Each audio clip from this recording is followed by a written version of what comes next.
What is sexual violence and sexual harassment? Sexual violence includes a spectrum of unwanted sexual behaviors. That includes harassment, assault, coercion, stalking, and exploitation. And it can come in many forms. Not only is it just verbal and physical, but also can be digital. It can happen in person or in technology.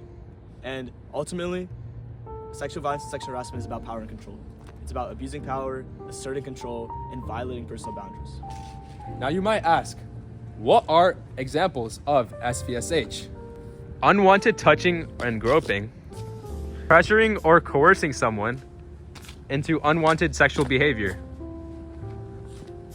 sexual assault or rape, stalking or persistent following. Now, what are some behaviors that are not considered SVSH? These include mutual and respectful relations based on shared consent and enthusiasm, consensual relationships where both parties agree freely and enthusiastically, and asking someone out politely and immediately accepting their answer, whether it's a yes or a no. To truly prevent sexual violence and sexual harassment, we need to understand what consent is. Consent is a clear, voluntary, and mutual agreement to engage in a specific activity. The Fry's model of consent helps to define the essential elements of healthy, ethical, and legal consent. F stands for freely given. Consent is a choice that must be made without coercion, pressure, or outside influence. The R is for reversible. Anybody can change their mind at any time, regardless of what was agreed to before. The I stands for informed. All parties must know exactly what they're getting into, with no lies, hidden details, or deception.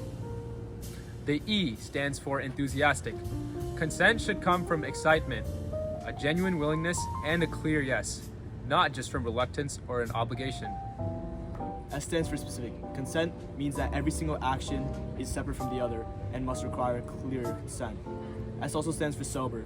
Under California state law, consent cannot be given while intoxicated. Consent matters because it respects autonomy, builds trust and safety, prevents harm, and it promotes dignity. For survivors of SVSH, they can suffer from a variety of mental disorders, such as PTSD, anxiety, or depression. For the people that perpetrate these kinds of actions, they can face legal punishments, such as jail time, and they can suffer a permanent damage to their reputation. Understanding toxic masculinity is another way that we can prevent SVSH. Toxic masculinity is a set of cultural beliefs that enforces restrictive and harmful definitions of manhood, and this ultimately contributes to self-entitlement and SVSH.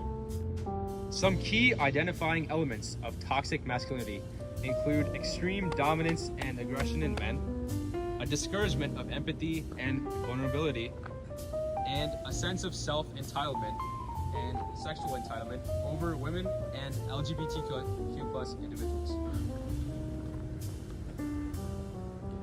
Instead, we need to focus on promoting healthy masculinity. We need to encourage emotional awareness, radical empathy, respect for boundaries, and a genuine correction over control.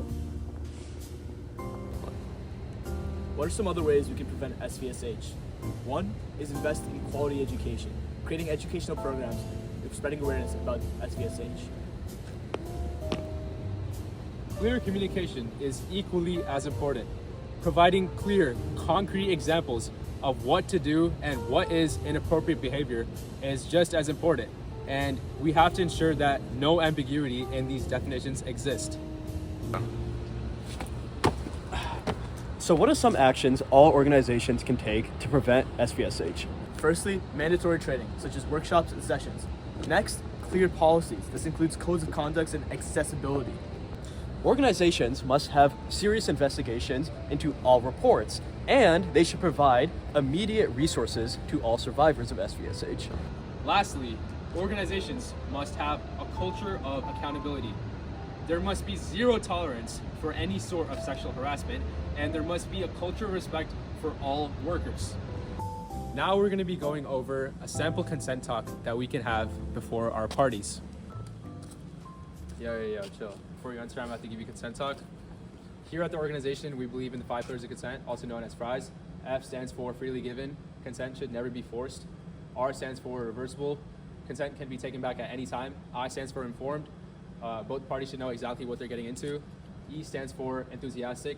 Consent should always come with a clear yes and no hesitation. S stands for specific. Just because you say yes to one thing doesn't mean you say yes to another thing. And remember, if you see something, say something. We're all here to make this a safe and respectful night tonight. Thank you. You can enter.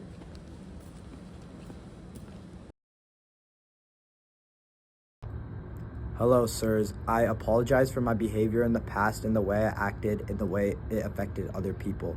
One thing I'm going to do to change that is start thinking before I'm talking more. This is one thing that really impacted me in high school, and it carried on till college.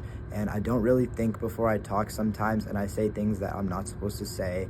And I don't know, I know now how that affects other people.